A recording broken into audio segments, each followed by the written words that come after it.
Hello students, welcome to KENE'S Educare. Today in the session of class 7th history, we will read and learn about part 2 of lesson number 6, towns, traders and craftspersons.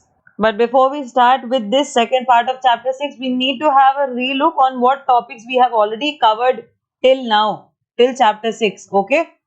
So in chapter 1, when we were tracing the changes through 1,000 years, that means leading the period from 8th to 18th century of medieval history, we read about the following topics: the new and old terminologies, historians के क्या sources होते हैं, paper कितना important है, social और political groups कैसे कैसे बने, कैसे old and new religion developed and major developments took place in traditions and divinity also. Then how we have divided the time as well as the historical period to study it properly in large segments. Then we switched to chapter number 2, New Kings and the Kingdoms, in which we read about the emergence of new dynasties, how the administration of these kingdoms were governed, then the Prashastis, the land grants, various important dynasties such as Chola. See, these were the slides I'm showing you for your reference. How administration was there, 400 taxes were imposed, and it was written in the inscription of Chola Empire.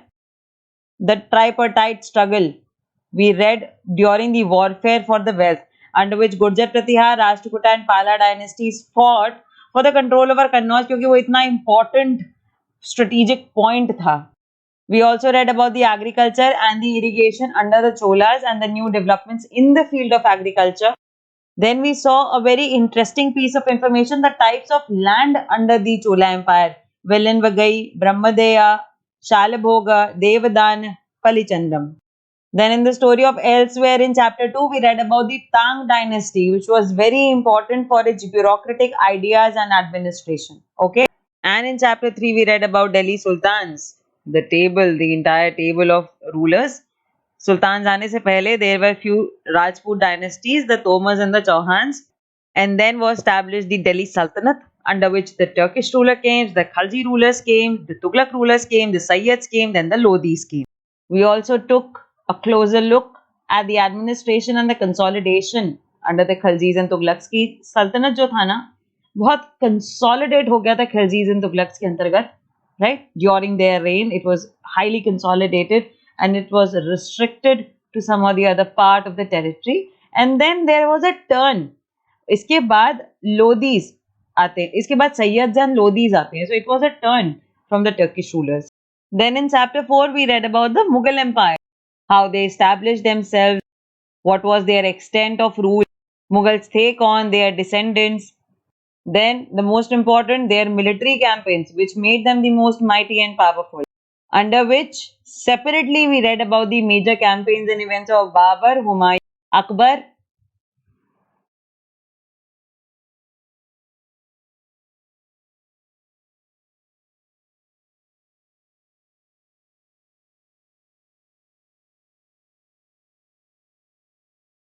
following his successor Jahangir and then Shah Jahan, and then Aurangzeb, which made the end of early Mughals. Okay, not the entire Mughal Empire.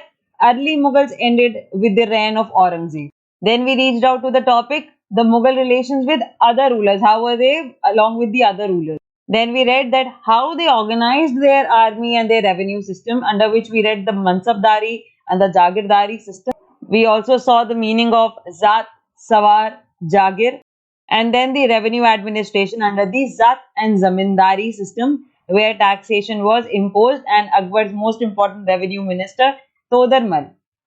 And then leading to the most important topic, Akbar Nama and Ain Akbari, which was the biography of Akbar, written by his court poet, courtier and friend Abul Fazl.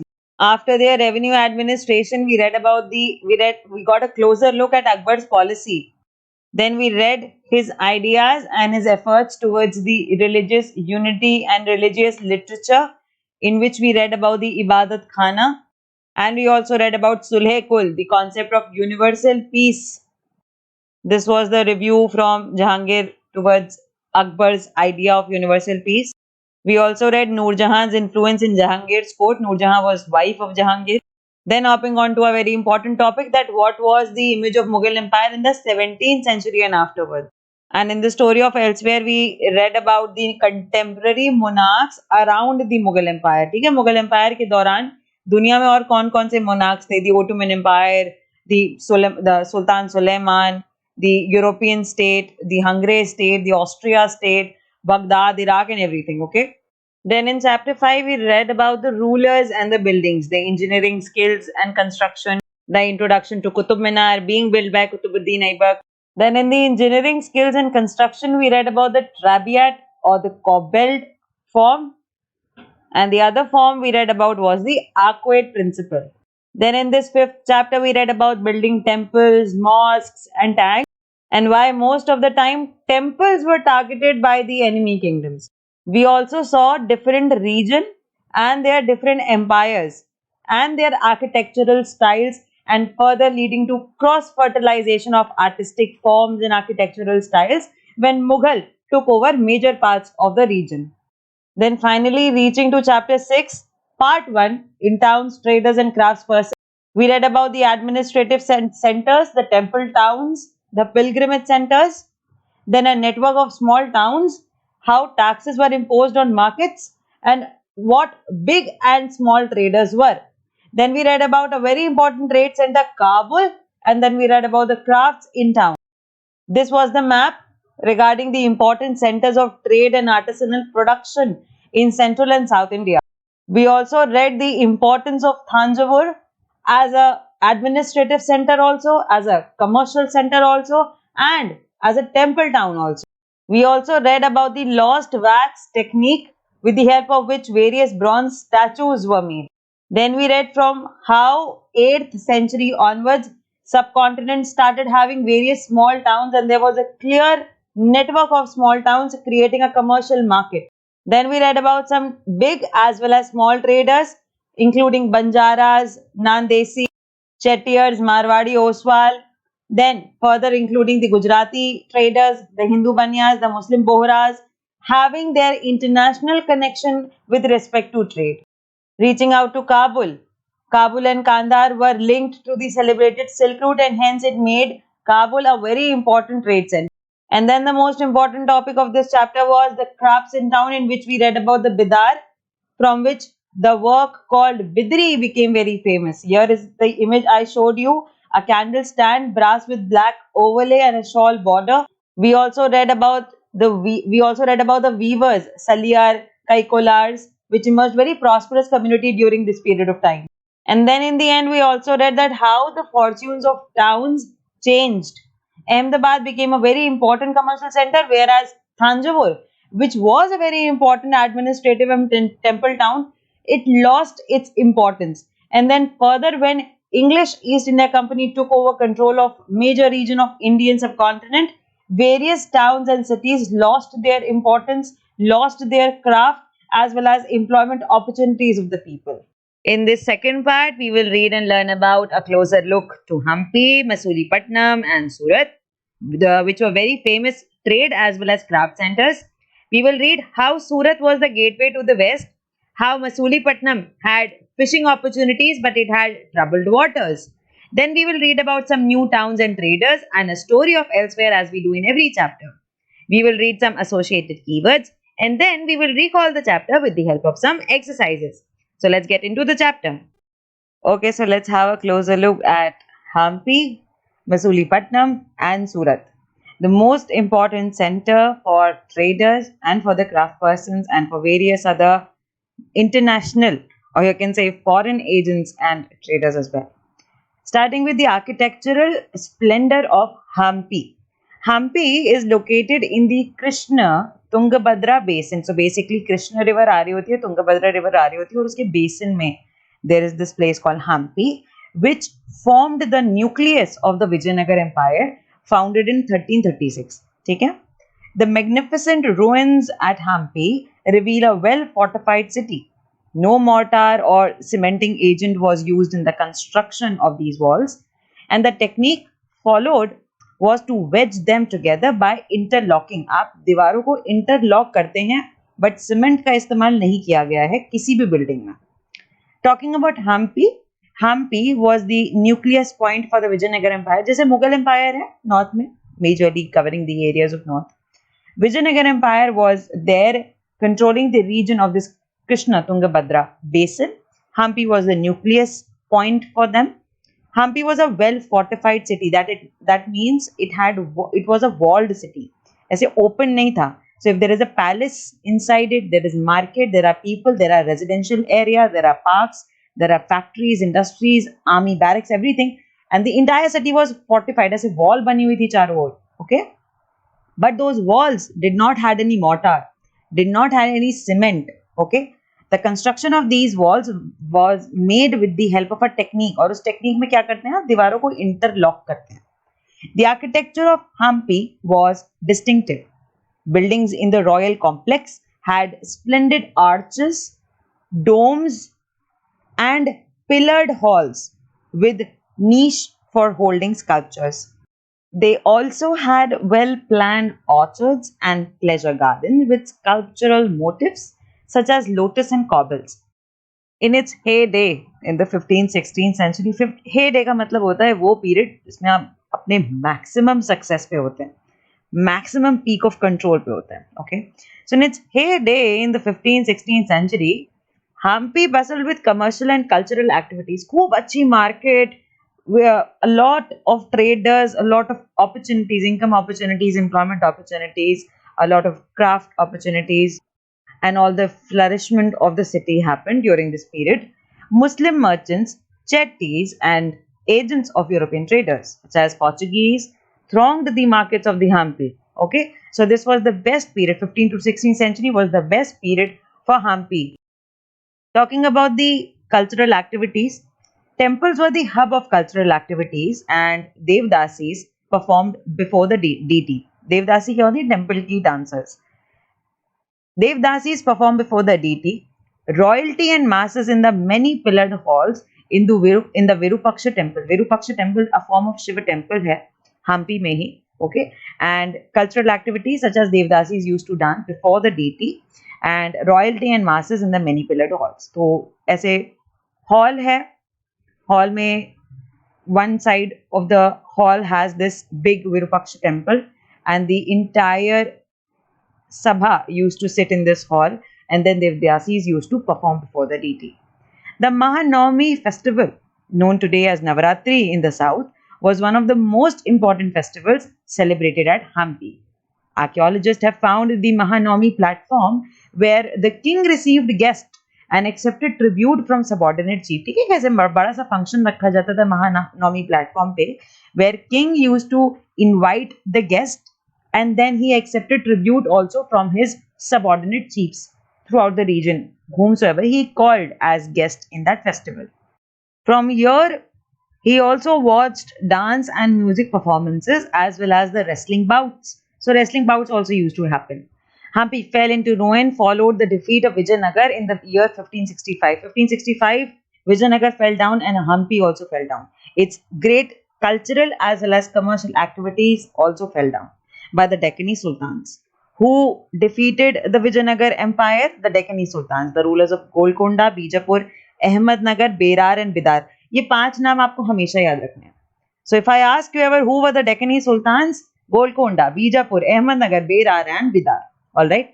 Here is an image showing the stone chariot in the Vitthal temple. Vitthal temple is also one of the very prominent temples in Hampi. So you read about Virupaksha temple and you read about Vitthal temple. Both are in Hampi. Okay. Now let's read about the fortified city. This is how a Portuguese traveler, Domingo Paes, described Hampi in the 16th century. उन्होंने Hampi के बारे में क्या बताया है?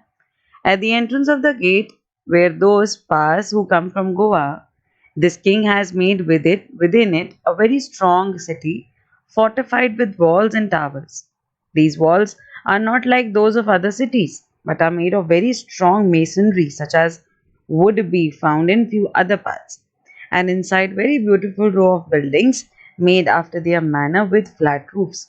Okay, so these were the description given by Domingo Paes about Hampi. Now the question is, and the most important feature of Hampi is that it's a fortified city. It was a fortified city back in the 16th century. Why do you think the city was fortified? You have to find an answer for it. Okay, I will give you a clue about this question at the end of this video, but till then, please find out. After this humpy description by Domingo Pace, who was a Portuguese ruler, I want to give you another piece of information. During their rule, that means the Vijayanagar rule, the Vijayanagar rulers took keen interest in building tanks and canals. The Anantaraj Sagar tank was built with a 1.37 kilometer long earthen dam across the Maldevi River. Krishnadev Raya built a huge stone embankment between two hills to create a massive lake near the Vijayanagar, from which water was carried through aqueducts and channels to irrigate fields and gardens. And with this piece of information, you can know that Krishnadev Raya, especially one of the rulers of Vijayanagar Empire, especially focused on the irrigation and the water supply towards the town. Okay, so these were the efforts made by Vijayanagar rulers throughout their empire to work on better water supply and connectivity. Alright, coming to the topic, a gateway to the west, Surat. Now we are talking about another town, Surat, very famous. Surat in Gujarat was the emporium of western trade during the Mughal period. ये गुजरात है, यहाँ पे Arabian सी है, ज़्यादातर सी root से जो ships आती थी वो इधर से ही आती थी, and that is why Surat was a very favored destination for a lot of traders. Surat in Gujarat was the emporium of western trade during the Mughal period, along with Cambay, present day Khambat हम जिसको कहते हैं, somewhat later Ahmedabad.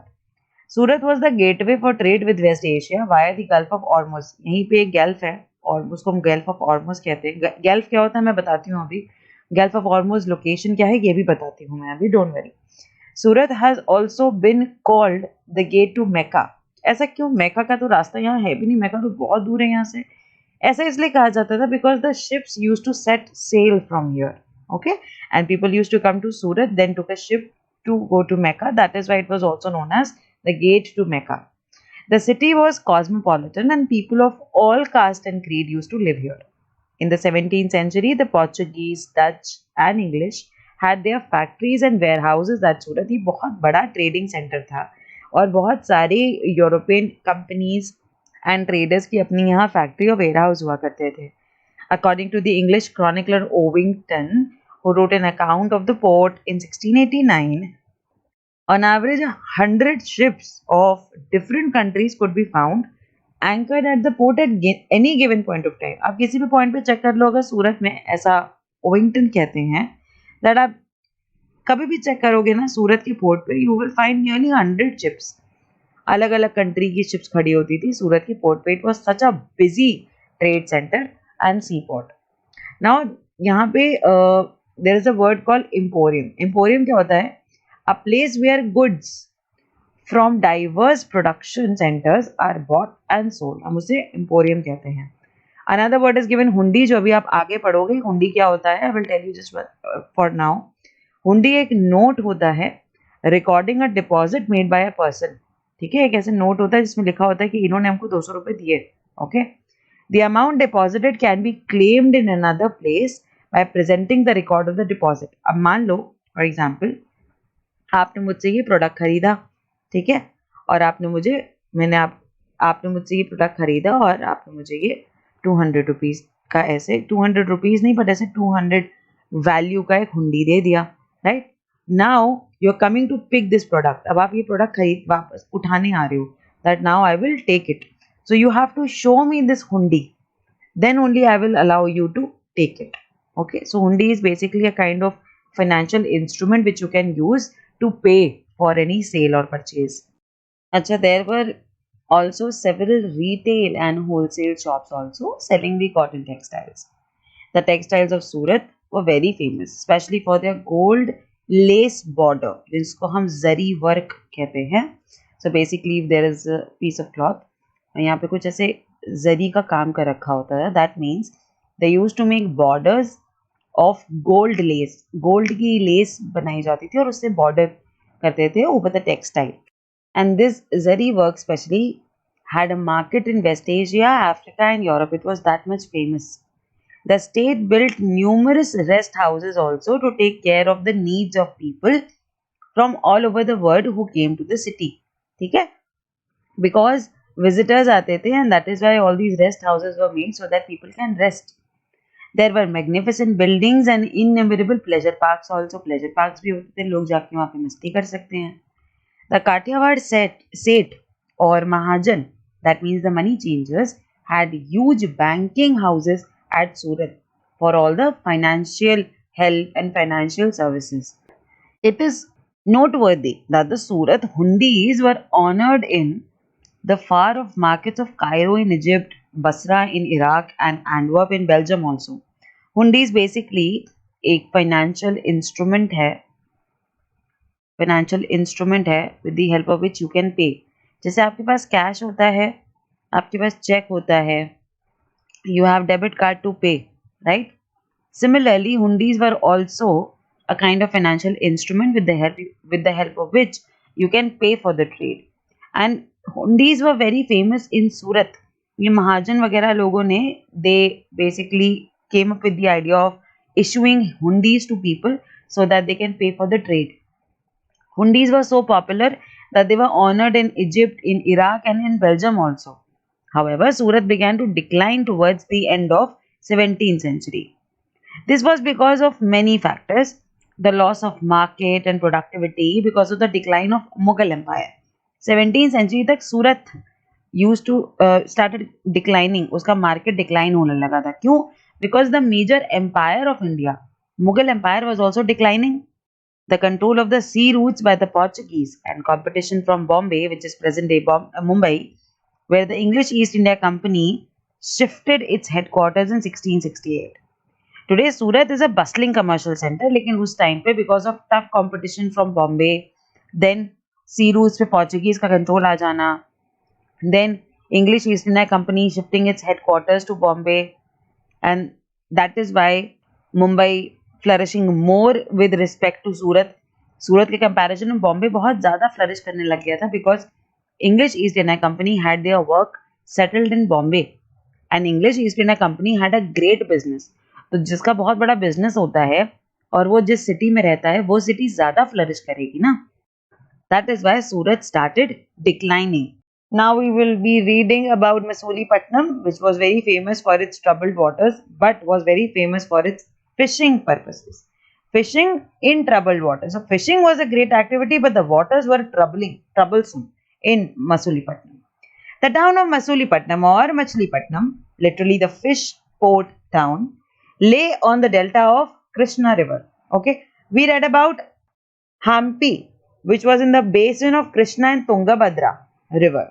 And now we are reading about Masulipattnam, which is on the delta of Krishna River. Okay.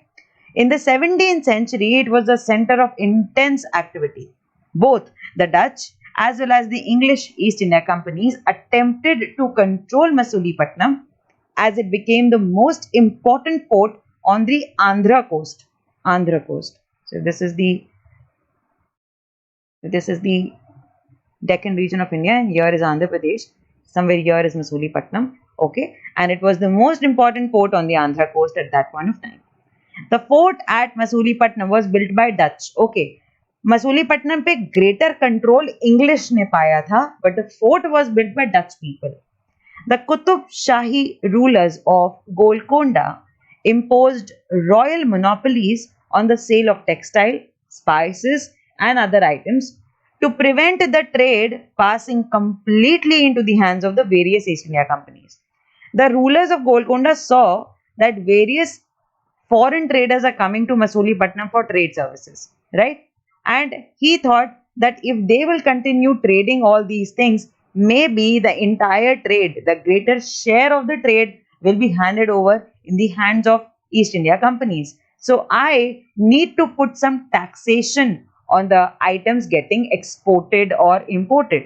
So he imposed royal monopolies. उसने कुछ अपनी monopoly की, ये वाला product आप नहीं बेचेंगे, only I will sell it. ये वाला product आप trade नहीं करेंगे, only Qutub Shahi rulers will sell it. Okay. Along with it, he imposed various fines and taxes as well on various export and import items so that he can maintain the control over the trade. Okay. Fierce competition among various trading groups, the Golconda nobles, the Persian merchants, Telugu Komati Chettis, this is one of the communities of traders, okay, don't be confused, and European traders, all of these people very renowned traders of that period of time. They had a very fierce competition, and this made the city very populous and prosperous also. Prosperous because a lot of trade was happening, greater employment opportunity for a lot of people over there working.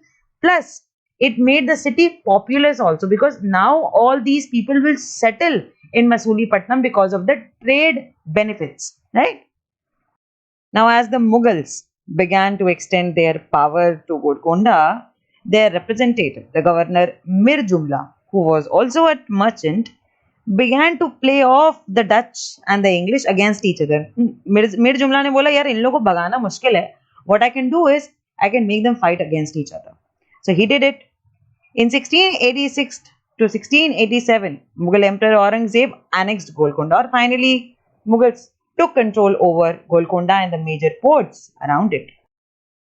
And children, this is the main reason. This is what caused the European companies to look for alternatives. Okay, it was a part of new policy of the English East India Company that it was not enough if a port had connections with the production center of the hinterland. It was not enough कि bus port का connection है hinterland से, जहाँ पे सामान बन रहा है, जहाँ पे पोर्ट है, बस इतना ही कनेक्शन है. No, it's not enough. The new company trade centers, it was felt, should combine the political, the administrative, and the commercial roles as well. As the company traders moved to Bombay, Calcutta, which is Kolkata in present day, and Madras, which is present day Chennai, the company traders moved to Bombay, Calcutta, and Madras. Masulipatam lost both its merchants as well as the prosperity. And then it declined in the course of the 18th century, being today nothing more than dilapidated little town. आज तो केवल वो एक छोटा सा town है. And the first hand, English had their eye on Masulipatam because it was a very famous port, most frequently visited port by the English and the Dutch as well. But when English company traders moved to Bombay, Calcutta, Madras, made these cities their commercial centers, and they become the nodal cities, the nodal presidencies under European agents and company, then Masulipatam lost its rage. Masulipatam lost its value, and both merchants went out, prosperity went out of the town, and now it's only a little town. Here is also an excerpt about the Masulipatam regarding a poor fisher town. This is a description of Masulipatam by William Methwold. Methwold was a factor of the English East India Company in 1620. अब ये factor क्या होता है? Factor means official in charge of trading activities of European trading companies. ठीक है, European trading companies के trading activities का जो भी officer in charge होता है, that person is known as a factor. So William Methwold was an factor. So this William Methwold, who was a factor of English East India Company, he has given a description about this Masulipatam, whom he quoted as a poor fisher town. So he says that this is the chief port of Golconda, where the right worshipful East India Company have their agent. It is a small town but populous, unwalled, ill-built, and worse situated within all the springs are brackish. It was first a poor fisher town. Afterwards, the convenience of the road, that means a place where ships can anchor, made it a residence for merchants, and so continues since our and the Dutch nation frequented this coast. So basically, he has quoted some important features as well as some drawbacks of this place Masulipatam as well. पहली बात उन्होंने ये बोला कि ये chief port है गोलकोंडा का. Okay.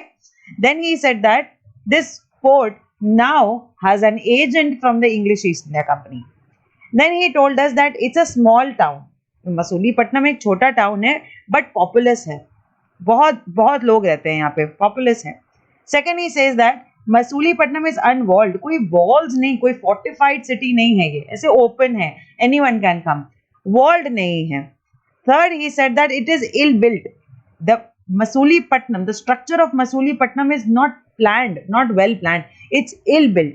Then he said it's worse situated. इसका जहाँ पे ये situated है ये port, the Masulipatam, it is worse situated because all the water bodies are brackish. Okay, what are brackish water bodies? A water body which is basically is more saline, has more quantity of saline, salt in it. Less than sea, but more than a fresh water. Okay, so Masulipatam is located within a place जहाँ पे हर तरफ spring है, brackish water है और बीच में मसूलीपट्टनम है. That is why it is worse situated naturally. You can't help it. Then he says that it's a poor fisher town. And then when English and the other European agents got a road to reach this place, now we are here who visits this coast very frequently. And he mentions this. Why did the English and Dutch decide to establish settlement in Masulipatam? अगर ये इतना ही ill-built, unwalled, इतना बेकार लगता है, then why did English and Dutch both wanted to establish their settlements in Masulipatam? Can you answer this? Now, to explain you the exact location of Hampi, Surat and Masulipatam we are reading. So, this is Hampi in the state of Karnataka. You can see the white dot over here, right? This is Hampi. And here in the state of Gujarat, this is Surat. Okay, Surat. And here in the state of Andhra Pradesh, this is Machilipatnam or Masulipatam. Alright, now reading about the new towns and the traders. In the 16th and 17th centuries, European countries were searching for spices and textile, which had become popular both in Europe and West Asia, because I told you that Vasco da Gama found a route to India, and after he returned back to his country, various other European traders and agents started following him the same route he followed to reach India. And on the basis of that, only various European traders found route to India in search of spices, textiles, etc., because all these products were very famous and were in good demand in the Asian, West Asian, African, and especially the European region. The English, Dutch, and French formed East India companies in order to expand their commercial activities in the East. देखो ये word है, ठीक है? And on the basis of directions, this is north, this is south, this is west, and this is east. Okay? And if this is Europe, and if they are coming towards India, that means they are going towards eastern side, right? So whatever company they formed to do the trade with India, they named their companies as East India companies. Alright? Initially, great Indian traders like Mullah Abdul Ghaffur and Virji Vora, they were great Indian traders, okay, having a lot of contacts and connections in the Middle East, in the Western Asian countries, in the Western European countries, as well as in the African countries. Initially, great Indian traders like Mullah Abdul Ghaffur and Virji Vora, who owned a large number of ships, competed with them. पहले तो इन लोगों ने compete किया European companies के साथ. However, European companies used their naval power to gain control of the sea trade, and then these European companies forced the Indian traders to work as their agents. पहले तो खूब tough competition हुआ between the Indian traders and the European companies, but later on, European companies, when gained control over the sea trade because of their naval power, they forced the Indian traders to work as agents of the European companies. Ultimately, the English emerged as the most successful commercial and political power in the subcontinent. Various powers tried. Dutch ने try किया, French ने try किया, okay? They also had their companies in India, but at the end, English became the most powerful company to trade with India. And they became so powerful that from being a company, they were successful in forming a government in India. They ruled over India for nearly 200 and 250 years. The spurt in demand for goods like textiles led to a great expansion of the craft of spinning, weaving, bleaching, dyeing, etc. With more and more people taking them up, Indian textile designs became increasingly refined. However, this period also saw the decline of independence of craftspersons. अब आपको लग रहा होगा that wow, India is gaining demand now, high employment, every craftsperson, every artisan will now earn more. No, because now they did not had any independence over their creativity. They did not had any independence over their supply and selling their own products. Now they were forced to work as per the demands of the European companies. Now they were forced to work as per the orders and deal given by the European agents. Okay, and with the time when machine work getting started and the European products started getting cheaper, the handmade products from India lost its importance. Okay, because now they were high in price, hence their demand reduced. Demand गिर गई because prices high हो चुके थे in handmade products के, and these machine made goods started becoming cheaper, and hence the craft person of India, majorly the manufacturers of India, lost their profit ratio, lost their production capacity and their demand for the product. अच्छा, now they began to work on a system of advances. ठीक है, कि पहले आप काम करके दीजिए, then you will get the money. First you have to complete the tender, you have to complete the deal, you have to complete the order I am giving you, and then you will get the money. That means that they had to weave cloth which was already promised to European agents. So you have to do the work first and then you will get some money. Weavers no longer had the liberty of selling their own cloth or weaving their own patterns. अब वो अपने design भी नहीं बना सकते थे. They only had to reproduce the design supplied to them by the company agent. Company के agent ने जो design, जो pattern लाके दिया होगा, you just have to reproduce it and give it as a consignment. You have to submit it as a homework, as a deal. Okay, you are no more liberal. No, you are no longer liberal to put your own pattern and design on the cloth you used to weave. Weavers पहले क्या करते थे? They used to make their own designs. They used to make their own patterns on the weaving cloth. But now they were working only on the orders. जो order बोला गया चुपचाप वो करके दो. The 18th century saw the rise of Bombay, Calcutta, Madras, which are nodal cities today. Crafts and commerce underwent major changes, and as merchants and artisans were moved into the black towns. अच्छा, यहाँ पे artisan से मेरा मतलब weavers भी है. Okay, not only those people who paint, but also those who weave the cloth. Basically, any person who's into creativity and art. Okay, craft and commerce underwent major changes as merchants and artisans were moved in the black towns established by European companies within these new cities. ये जो नए नए शहर है ना, यहाँ पे black town बनाया गया. Black town was a place, sort of a colony or a place where all these people used to live, merchants and artisans, and they used to work on the orders of the European agents. They had no liberty, no freedom, no choices to make decisions. That is why it was known as a black town. Okay, the blacks or native traders, basically the people belonging to this Indian subcontinent, and the craft persons were confined here, while the white rulers occupied the superior residencies of Fort St. George in Madras or Fort St. Williams in Calcutta. तो क्या किया गया? Black town बना दिए गए जहाँ पे the native traders and craft person used to live, and the massive superior residency such as this Fort St. George, which is in Madras, and Fort St. William, which is in Calcutta, they were occupied by the white rulers, the European agents, the company people.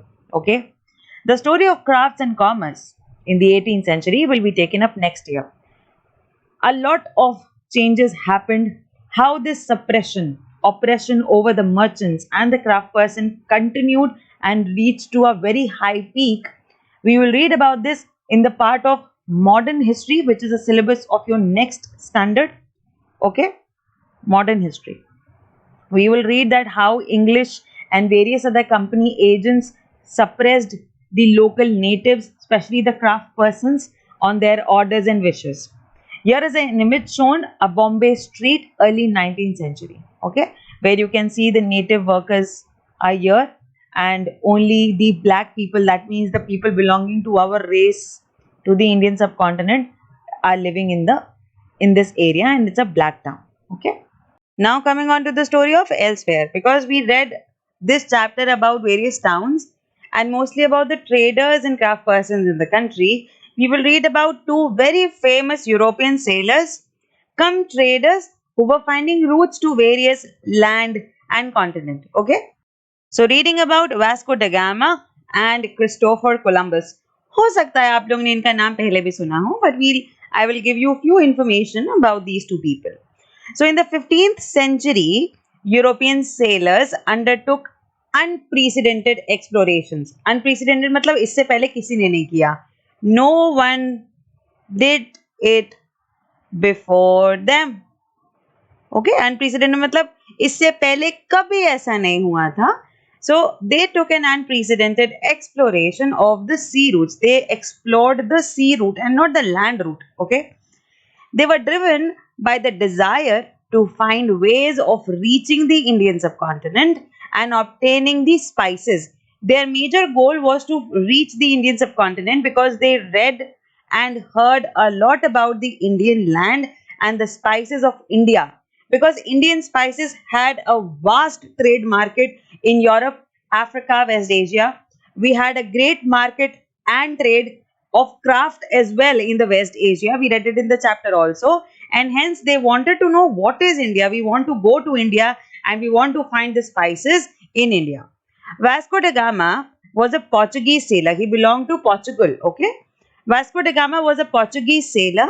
He sailed down the African coast, went round the Cape of Good Hope and crossed over to the Indian Ocean. अब आपको लग रहा होगा कहाँ है ये सब? So I will show you, don't worry. Okay. Vasco da Gama was the Portuguese sailor who sailed down the African coast, went round the Cape of Good Hope and crossed over to the Indian Ocean. His first journey took more than a year.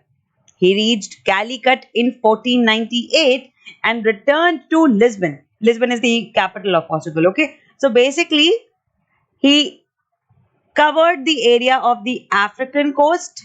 Okay. Then going round from Cape of Good Hope, reaching to Indian Ocean, and all this entire journey took him 1 year and he reached Calicut. Finally, he reached India. He reached Calicut in 1498 and then he went back to his own country, to Lisbon, Portugal. Okay. So 1498 he came to India. 1499 he returned back to Portugal. He lost 2 of his 4 ships. 4 ships लेके आया था. He lost 2 ships because there were storms, there were various hazards in the ocean. So he lost 2 ships and of the 170 men at the start of the journey, only 54 survived. Only 54 people survived with him. He took 170 men with him when he left Portugal. But when he returned back, he had only 54. Okay.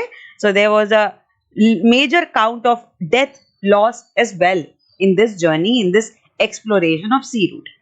In spite of the obvious hazards, the routes that were opened up proved to be extremely profitable and he was followed by English, Dutch and French sailors. अच्छा, अब कोई एक बार अगर एक रास्ता ढूंढ आया है, now every people will know this route, right?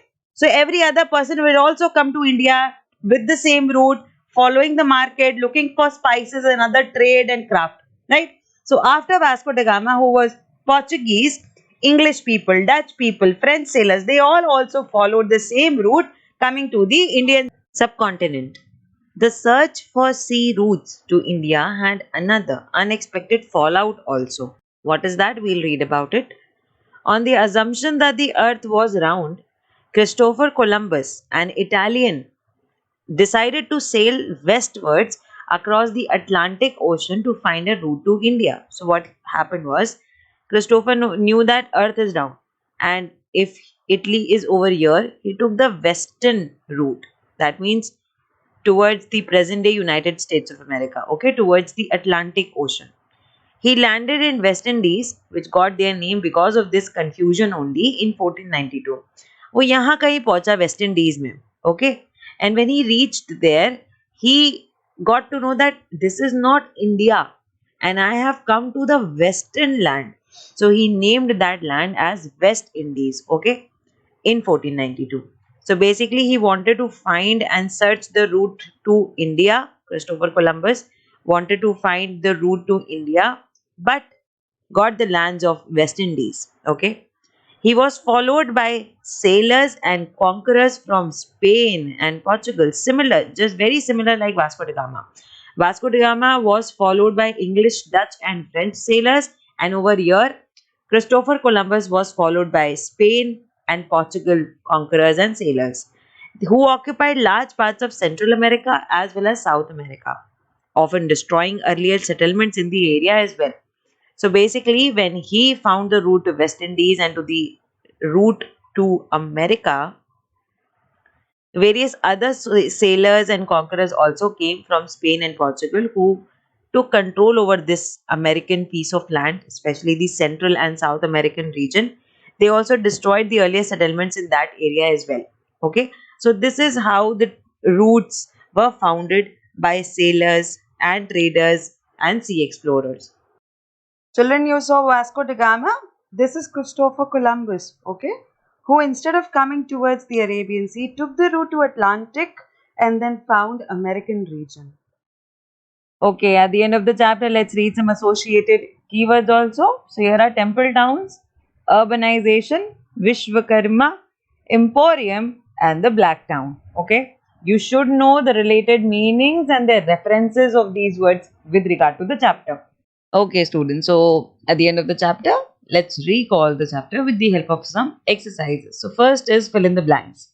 Basically, here's a statement and a blank given in the statement, and you have to fill it with the correct option. I have not given any clues and options in it because every statement is picked from the chapter, from the text of the chapter only. So if you will not be able to answer anything, you can pause the video, go back to the slides, revise it, and then come back to solve this exercise. Okay. So the first part of fill in the blanks is Rajarajeshwara temple was built in dash. Basically, you have to tell the time. कौन से year में या कौन से century में बना था, you have to tell that. Okay. Answer is early 11th century. We read it also. Second, Ajmer is associated with the Sufi saint dash. कौन से Sufi saint से associated है Ajmer? We read it. Khwaja Muinuddin Chishti. Okay. Third statement. Hampi was the capital of the dash. Very easy. Come on, please answer this. Vijayanagar. So now the answer is already here. The Dutch established a settlement at Dash in Andhra Pradesh. It was Masulipattnam, where the Dutch established the settlement at Madhya Pradesh. Okay. Question number 2, state true or false. I have already given you answers for your ease and comfort, but what you need to do is find the reason that why a statement is true or false. You have to give the reason why. Okay, and you have to do this. This is your homework. You need to find out why the statement will be true or false. So first statement is we know the name of the architect of the Rajarajeshwara temple from an inscription. This statement is true, but you need to find out the name of the architect and in which inscription it is written. Okay. Second statement. Merchants preferred to travel individually rather than in caravans. Is it true or false? It's false. They used to visit in caravans only because that was easier for them. Cost was cut. They had connections all over the world, but you need to find more reasons about it. C. Kabul was a major center for trade in elephants. Elephants. False. Surat was an important trading port on the Bay of Bengal. Bay of Bengal is this side. Arabian Sea is this side. So Surat was the trading port on the Bay of Bengal. False. You have to find out where Surat is. Okay. So you have to find the reason for all these true and false. I have given you the answer. You have to find the reason. Okay, question number 3. How was water supplied to the city of Thanjavur? कैसे supply होता था? Water from wells and tanks was supplied to the city of Thanjavur through channels. Channels बना रखे थे and they were wells and those channels used to supply the water to the city of Thanjavur. Question number 4. Who lived in the black towns in cities such as Madras?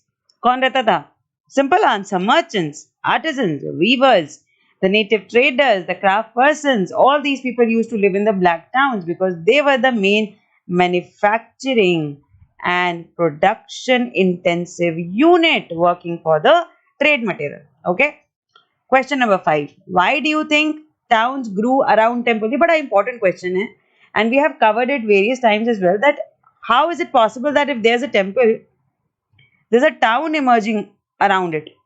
But the reasons are very simple. First, priest, workers, artisans, craft persons, they all used to settle around temples because they were the ones giving their services to the temple, right?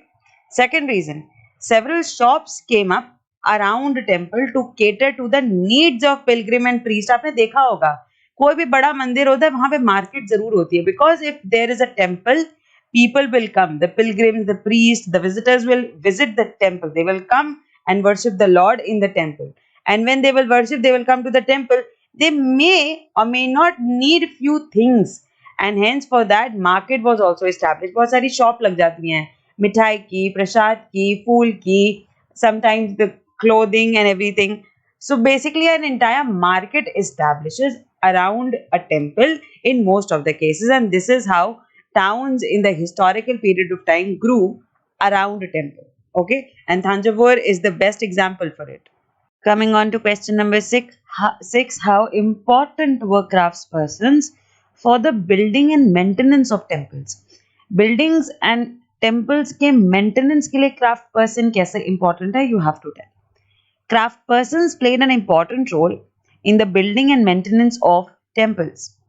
The Vishwakarma community we read, consisting of goldsmith, bronzesmith, blacksmith, masons and carpenters, were essential to the building of temples. कौन बनाएगा temples को? यही लोग तो बनाएंगे ना. Who will do the creativity and all the sculpture and sculpting and inscription thing on the walls of the temple? These people will do, right? Then weavers such as Saliyar or Kaikula were prosperous community and they made ample donations to the temple. So they were important with regard to the money aspect. Then craftspersons of Bidar, जिनके लिए Bidri work is very famous. The craftspersons of Bidar were skilled in their inlay work in copper and silver. They were also important for the building and maintenance of temples in their own way. So in this way, craftspersons not only created craft for the trade and market, but they were also important for the building and maintenance of temples and various other pieces of architecture as well. Question number 7. Why did people from distant lands visit Surat? Why people used to visit Surat so much? People from distant lands visited Surat because of the following reason. First, Surat was the gateway for trade with West Asia via the Gulf of Hormuz, right? All the ships used to set at Surat, bank of Arabian Sea, right? Coming via the Gulf of Hormuz. We saw in the map also. Surat has also been called the gate to Mecca because many pilgrim ships set sail from here also. Surat से ही ship जाती थी Mecca के लिए. That is why it was also known as the gateway to Mecca as well. There was a big market for cotton textile. One could find several retail and wholesale shops selling cotton textile. It was very famous for cotton. Even today Surat is famous for cotton. The textiles of Surat were famous for their gold lace borders. Gold lace borders के लिए it was the perfect and the best market. The best example of gold lace border work is zari, also known as jari. Jari का काम कहते हैं जिसको. And it had a market in West Asia, Africa and Europe. So this gold lace border was so much in demand in West Asia and Africa and Europe that it was used to trade via Surat. Okay. There were ample of rest houses for the visitors. Visitors के लिए rest houses होते थे because this was a place where most of the visitors used to come. A lot of traders and merchants used to come from very far off lands. That is why various rest houses were made for the visitors. Magnificent buildings and innumerable pleasure parks attracted people of far off places. There were magnificent buildings in Surat. Various pleasure parks were there where people can come, have picnic, enjoy their time. That is why people from far off places used to come to Surat. So these were the few reasons why Surat was very famous and why people from distant lands used to come and visit Surat. Okay, now question number 8. In what ways was craft production in cities like Calcutta different from that in cities like Thanjavur? Craft production दोनों जगह होता था, in Calcutta as well as Thanjavur, but how it was different in both of these cities we have to tell. Craft production in Thanjavur was different from that of Calcutta in the following manner. First, Craft production in Thanjavur was in the form of inlays work in copper and silver. Inlay work क्या होता है? कोई एक object है and you have to fill the copper and silver in the form of any art or in the form of any inlay. Basically, you have to fill the copper and silver filaments. Okay, inlay work in Thanjavur used to happen. But in Calcutta, it was used to happen in the form of textile production. पूरा पूरा textile ही बनाया जाता था. This was the craft production over there. Cotton textile, jute textile, silk textile, like that. Thanjavur was a temple town and all lived in town. So basically, there was a temple and a town emerged around it, and every person used to live in that town, and that became Thanjavur. Whereas Calcutta was a trading town because Bay of Bengal shore was there. Calcutta was a trading town, and craftsmen lived in black town areas we read about, where people used to have bondage labor, no freedom, no decision making power. Everything was decided by their managers. Hence, it was a black town area. Whereas Tanjavur was a temple town and everyone used to live freely with their occupation. Okay. So, this was the major difference between the craft production in Calcutta and Tanjavur. Okay, students, question number 9. Compare any of the cities described in this chapter with a town or a village with which you are familiar. Do you notice any similarities or differences? So we will take Surat and Delhi. Okay, I'm taking two towns over here. You can take any town from the chapter. I'm taking two towns and I will differentiate between these two. Surat was an emporium during the Mughal Empire due to the production of various goods. ये एक production center था. That is why it was an emporium. Delhi was also an emporium during the Mughal period. Though production center नहीं था, but craft center, architectural center, and an extensive market was there in Delhi. That is why it was also an emporium during the Mughal period. Surat was the gateway to the West Asia due to the trade center. सब लोग गुजरात के through Arabian सी के through ship लेके आते थे and then they used to enter India from Gujarat only. And Delhi was basically the administrative town. It was the capital city for most of the region and most of the dynasties, and especially Mughals also.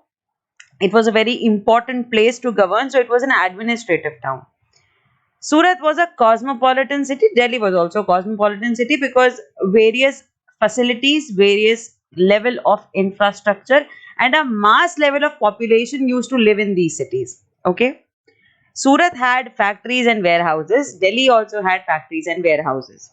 Surat was known for cotton textiles and Delhi was known for business, trade and commercial pursuits. Okay. So here I have differentiated between two towns. You can take any other town or village and can differentiate between the two. Okay. I have just given you the idea that how you have to differentiate between two towns or village. Okay.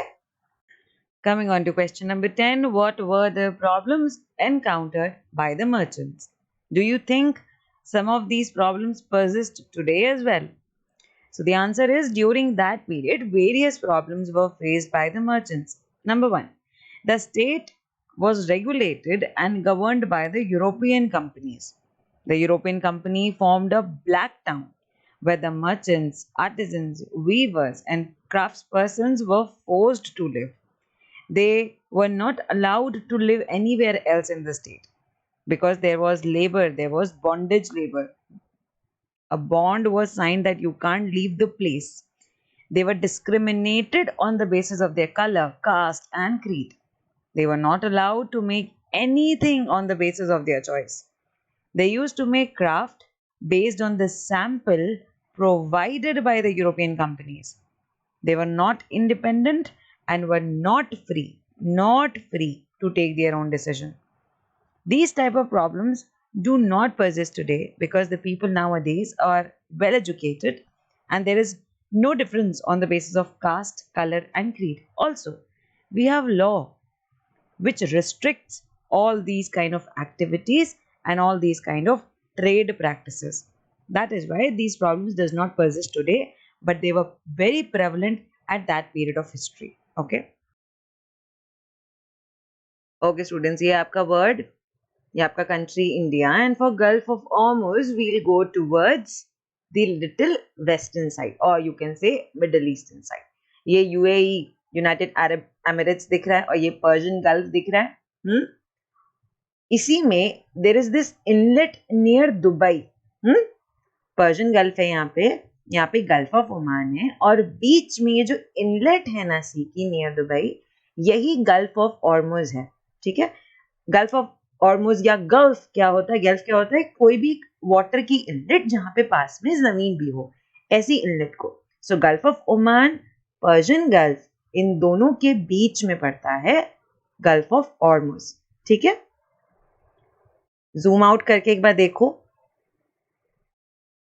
ये है gulf of ऑर्मुज और यहीं से travellers आते थे towards Arabian Sea. Now that the chapter is over, have you thought about why do you think the city of Hampi was fortified? I asked, you know that you have to think about the answer to this question. I will provide a clue to it.